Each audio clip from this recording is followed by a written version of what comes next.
The relationship between Zuko and Katara is teased in Avatar The Last Airbender, but we never actually see that relationship become romantic. Now, I want to clarify that I don't believe the rumors that say that Zutara was originally supposed to happen, but it was sabotaged by Konietzko and DiMartino. These are baseless and borderline conspiratorial. A surprising number of them center on Avatar head writer Aaron Ahas, who has far better things to do than participate in all this rumor mongering now that he's working on The Dragon Prince, a show I really like. That's now in the lead up to its 4th season. He deserves a lot better than to be drawn into these shipping conspiracies. Leave the man alone.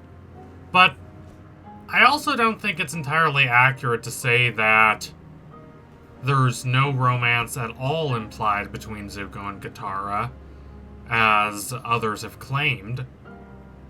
The interactions between them are romantically tinged, especially when they're in the caves beneath Ba Sing Se in episode 220, The Crossroads of Destiny. She offers to heal his face with the spirit water that she got at the beginning of season 1. Then she places a hand on his scar. The music swells romantically. Their eyes are locked. And then the scene is broken apart by the arrival of Aang and Iroh. Before that, what existed between them was a sort of romantic tension. I mean, it was a lot of other things too. It was closeness, it was tenderness, just the joy of finding out there's someone who actually understands you, but it is also romantic. And that's a big part of why it hurts Katara so much when Zuko betrays her at the end of Season 2. And why Zuko tries so hard in Season 3 to regain her trust. They were close. They were very close. Romantically close, I'd argue. And then that's broken apart.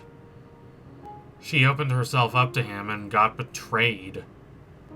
While the Zuko and Katara pairing is developed a lot in Season 3, and is honestly one of my favorite relationships in the show, even putting aside the shipping component. But despite the development of that relationship, there's no moment between them that's as romantic as the scene in the catacombs of Ba Sing Se at the end of Season 2. Perhaps this is because the writers didn't want to screw up the romantic currents of this show. Katara is going with Aang by Season 3, and the two of them end the show in a relationship that the show presents as this grand and very romantic culmination, which works for a lot of people apparently, though I wouldn't say it quite works for me. The possibility of a romantic relationship between these two has lingered in the minds of fans, so much so that a lot of them have wondered about if this relationship could happen after the end of the events of Avatar The Last Airbender. To clarify, I'm not asserting that the two of them got married or had kids or anything like that.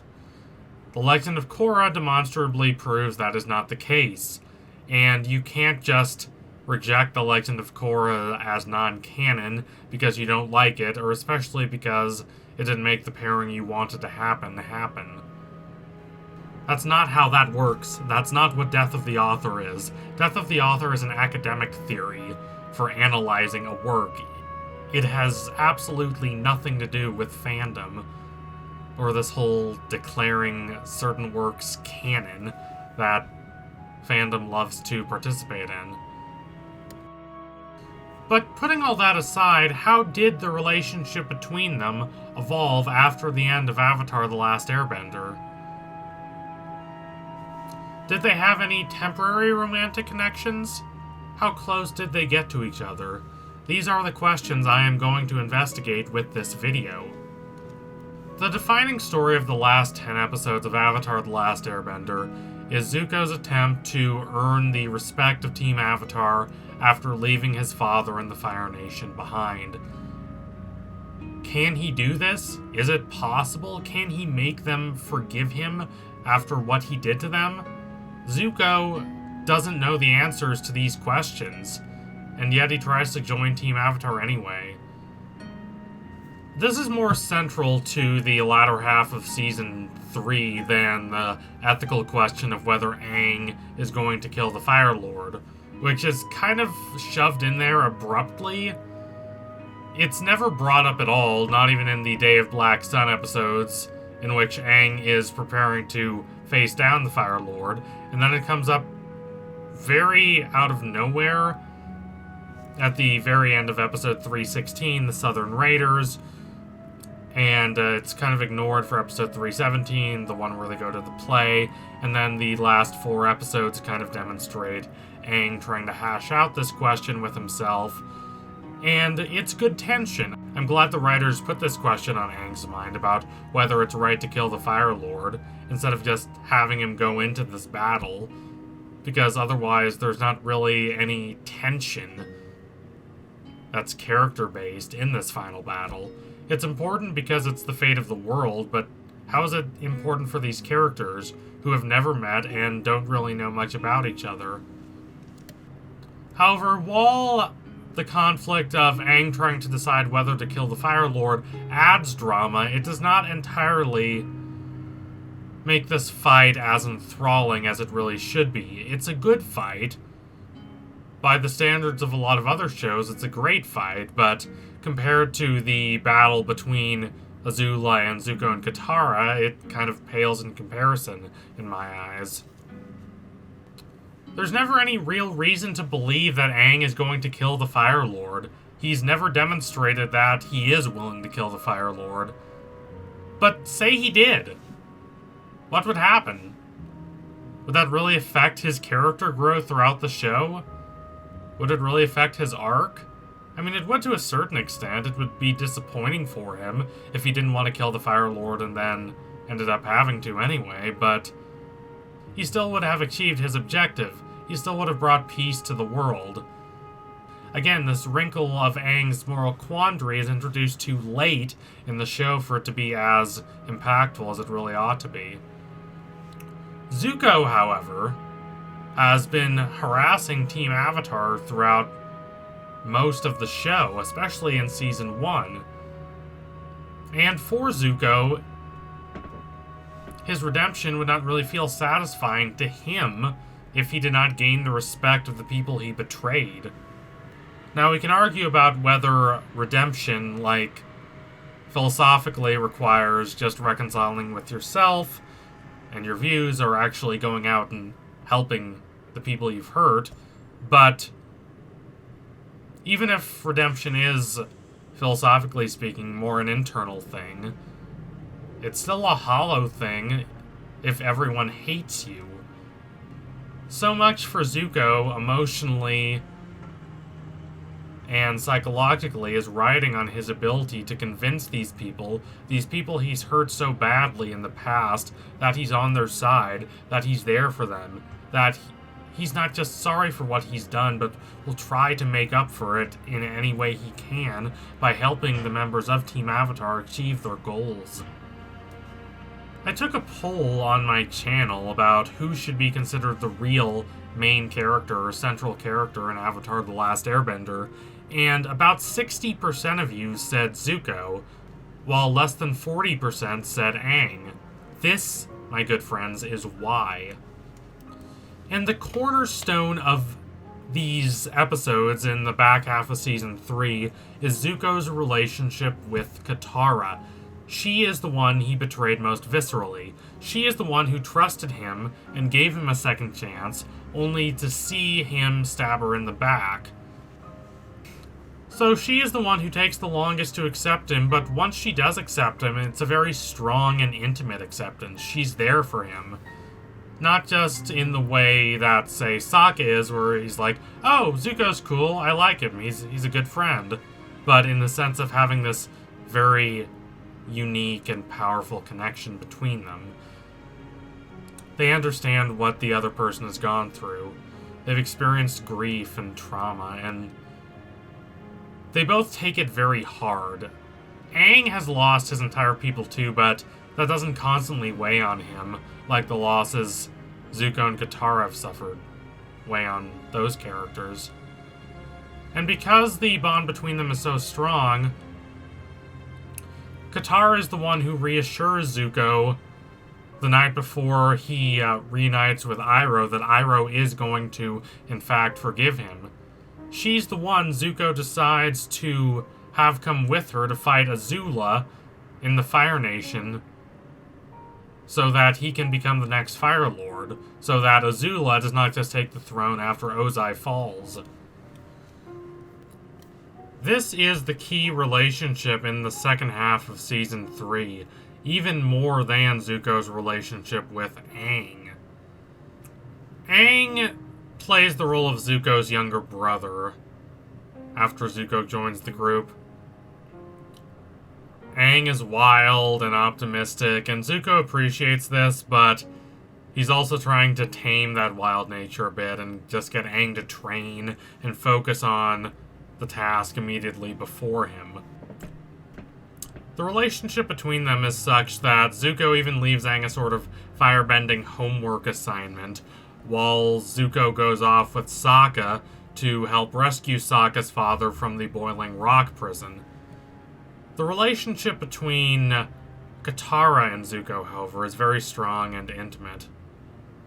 Zuko is not afraid to reveal to her all his anxieties about what his uncle is going to think of him, and Katara is not afraid to reveal to him the darkness that lingers beneath the peaceful maternal facade she puts up for everyone.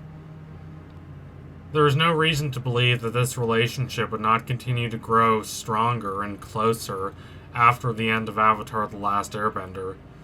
True, Zuko does spend a lot of time away from Katara, and indeed away from the rest of Team Avatar in the comics that take place after the end of Avatar: The Last Airbender.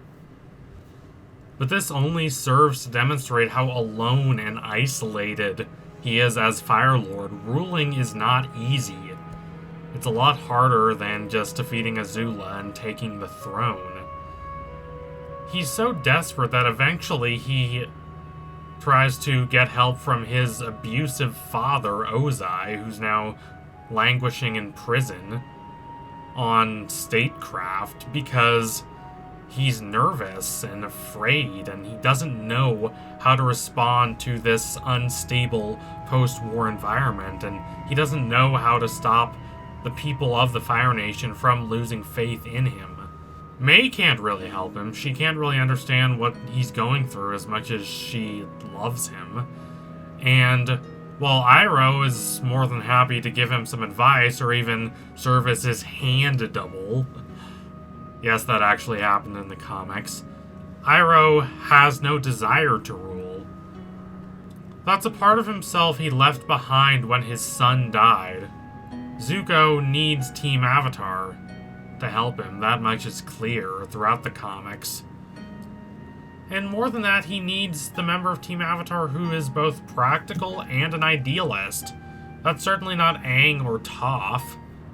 It's not even Sokka, who, despite his occasional clumsiness, can engineer extremely creative and clever plans that no one else would have thought of, but who nonetheless has never demonstrated a desire to rule in Avatar. True, he later becomes the chief of the council in Republic City and the head of the Southern Water Tribe, but as far as trying to handle the instability of a country whose people are losing faith in their leader, he doesn't really know how to handle that. But Katara does. She's empathetic. She understands people, how they think, what they want, what they're yearning for. She not only understands him, but she understands the psychological struggles of the ordinary people of the Fire Nation. Considering how he has called on her in the past, I don't think it would be so surprising to see him do so again. And if that does happen, if she does come and help him, it wouldn't be impossible for romantic sparks to start to fly.